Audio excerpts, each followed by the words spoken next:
নমস্কার বন্ধুরা, পিঙ্কুর home and কিচেনে আপনাদের সকলকে স্বাগত। আমার পুরনো বন্ধুদের অনেক ধন্যবাদ, আর নতুন বন্ধুরা প্লিজ আমার চ্যানেলটা সাবস্ক্রাইব করে আমার পাশে থাকুন, আর বেল বাটনটি অবশ্যই অ্যাড করে নেবেন যাতে আমার নতুন নতুন ভিডিও আসলে আপনারা আগে দেখতে পারেন। তাহলে আজকে আমি বানাতে চলেছি মুড়ি ঘন্ট। তার জন্য আমি বাজার থেকে একটা মাছের মাথা নিয়ে এসেছি, আর বাজার থেকেই বলে দিয়েছি ভালো করে একটু টুকরো টুকরো করে দিতে। এবার ভালো করে ধুয়ে নিয়ে আমি নুন হলুদ মাখিয়ে নেব ভালো করে।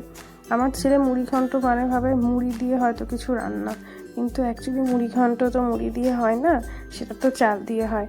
যাক, ভালোভাবে আমি নুন হলুদটা মাখিয়ে নিয়ে এদিকে আমি কড়া বসিয়ে নিয়েছিলাম, আর তেল দিয়ে ভালো করে তেলটা আমি গরমও করে নিয়েছি। এবার টুকরো করা মাথাগুলোকে আমি তেলের মধ্যে দিয়ে ভালো করে ভেজে নেব। আপনাদের কেমন লাগে মুড়ি ঘন্ট খেতে আমাকে অবশ্যই কমেন্ট করে জানাবেন যে মুড়ি ঘন্ট আপনাদের কার কার ভালো লাগে।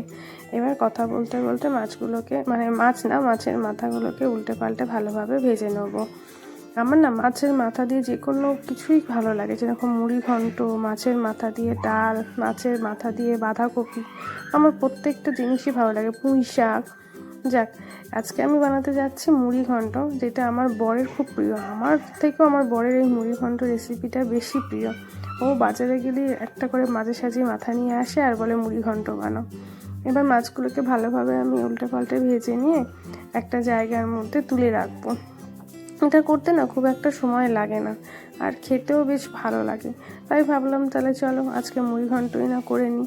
মাছগুলো কাঁটাগুলোকে না আমি আরও খুন্তি দিয়ে ভেঙে নিচ্ছি। এমনিতে কাঁটাগুলো কেটেই দিয়েছিল, কিন্তু এটা আমি আরও খুন্তি দিয়ে টুকরো টুকরো করে ভেঙে নিয়েছি। এবার মাথাগুলোকে ভালোভাবে আমি লাল লাল করে ভেজে নিয়ে একটা বাটিতে তুলে রেখেছি। এদিকে মুড়ি ঘন্টর জন্য আমি অল্প আলু নিয়ে ডুম করে কেটে নিয়েছি। এখানে আমি বেশি আলু নিইনি, আপনারা যদি আলু বেশি লাগে তো আপনারা আপনাদের পরিমাণ মতো নিয়ে নেবেন। নিয়ে ভালো করে নুন হলুদ দিয়ে ভেজে নিয়েছি। এবার আরেকটু তেল নিয়ে নিয়েছিলাম, একটা শুকনো লঙ্কা, একটা তেজপাতা নিয়েছি সামান্য জিরে ফোড়নে। ভালো করে আমি ফোড়নটা ভেজে নেবো। দিয়ে আমি পেঁয়াজ, আদা, রসুন আর কাঁচা লঙ্কা পেস্ট করে নিয়েছিলাম সেটা দেব। তবে হ্যাঁ, তার আগে আমি কুচানো পেঁয়াজ দেব।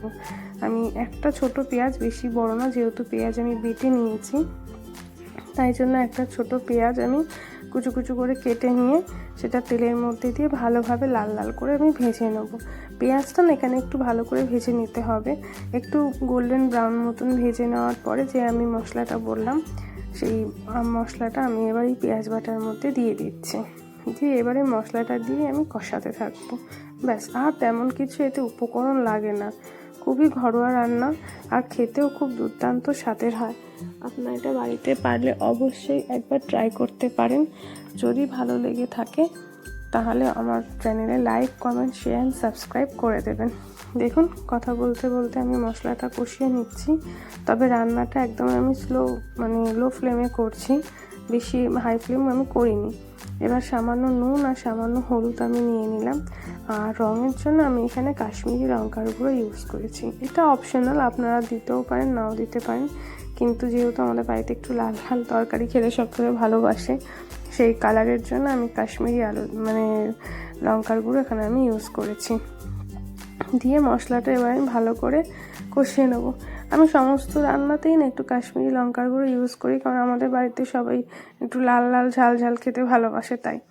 এবার আমি এখানে আলু আর মাছের মাথাটা যেটা ভেজে রেখেছিলাম, সেই ভাজা আলু আর মাছের মাথায় মশলার মধ্যে দিয়ে ভালোভাবে আমি এটাকে এবার মিশিয়ে নিচ্ছি। এটা দিয়ে আমি কষাবো, আর কিছুই না। ভালোভাবে এটা কষানোর পরে একটা বড় মাপের আমি টমেটো নিয়ে নিয়েছিলাম, সেই টমেটোটা আমি এবার দিয়ে দিচ্ছি। দিয়ে টমেটো দিয়ে মশলাটা দিয়ে ভালোভাবে আমি কষিয়ে নিচ্ছি। একদিকে আমি এই 1 মুঠ মতন আতপ চাল নিয়ে ভালো করে ধুয়ে নিয়েছিলাম। এবার সেই ধোয়া আতপ চালটা আমি কড়াইতে দিয়ে দিলাম। ভালো করে ধুয়ে নিয়ে দিতে হবে, কারণ চাল থেকে তো অনেক সময় অনেক নোংরা বেরোয়, সেই জন্য। এবার আতপ চালটা ধুয়ে ওটার মধ্যে দিয়ে ভালোভাবে কষিয়ে নিচ্ছি।